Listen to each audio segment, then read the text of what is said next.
I'm gonna try to get through all the dragons that were in the Dance of the Dragons by the time we get to see House of the Dragon next year, so fingers crossed that HBO actually gives us all of them and the fun lore behind them, but I don't know if HBO is going to be willing to have that many dragons in their show because it would be a little bit expensive.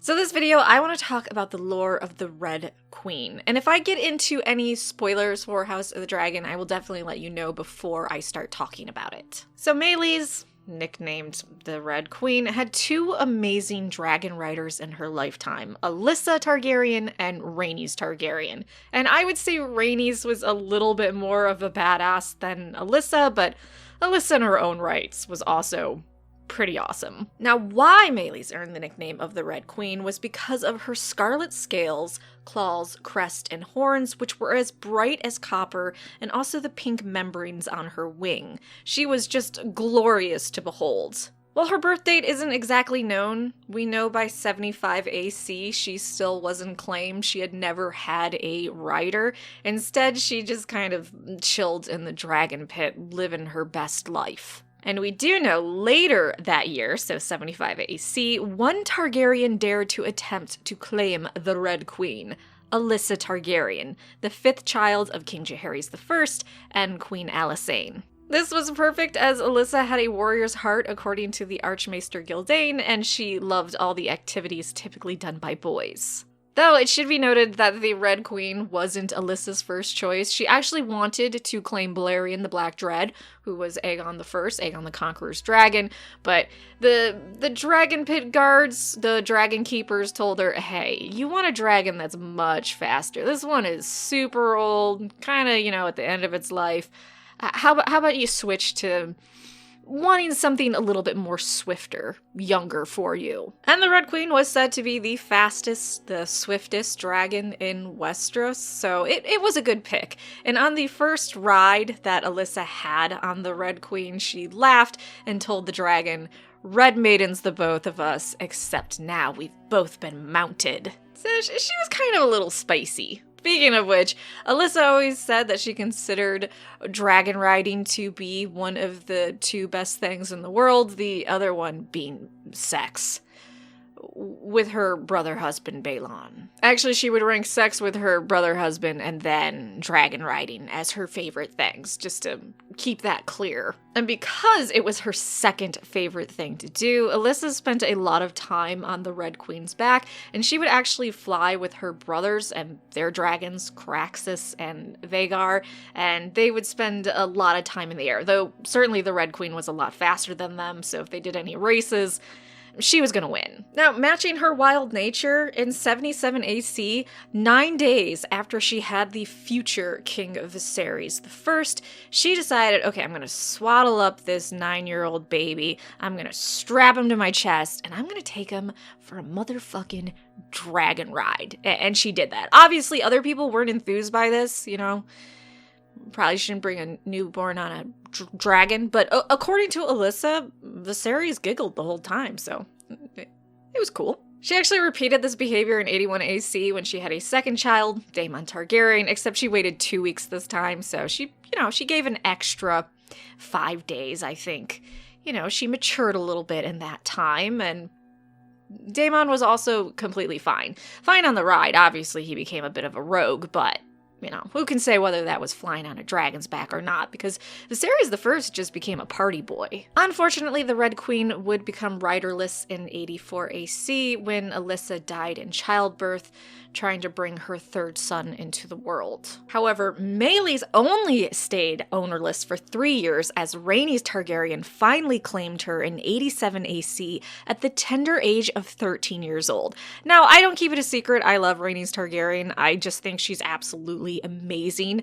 And in case you don't know, Rhaenys was the granddaughter of King Jaehaerys I and the daughter of Jaehaerys' third-born child. So I will try my hardest not to fangirl over Rhaenys in this video, because she delights me so much. 2 years after claiming the Red Queen, 𝑟haenys rode her to Highgarden to accompany her grandfather, King Jaehaerys I, to the Shield Islands on his royal progress. Together they visited all 4 of the islands, and when landing on the Green Shield, 𝑟haenys told her grandfather she would be marrying Corlys Velaryon. And of course, because 𝑟haenys was absolutely a bamf, in 90 AC, when she actually married Corlys Velaryon, she arrived to her wedding on the back of the Red Queen. She had to make her entrance on her dragon. She even told her husband, "We can go to the ends of the earth together, but I'll get there first, because I'll be flying." And in case you don't know, Corlys Velaryon was a badass sea captain, just had a fleet, super cool dude, loved his boat.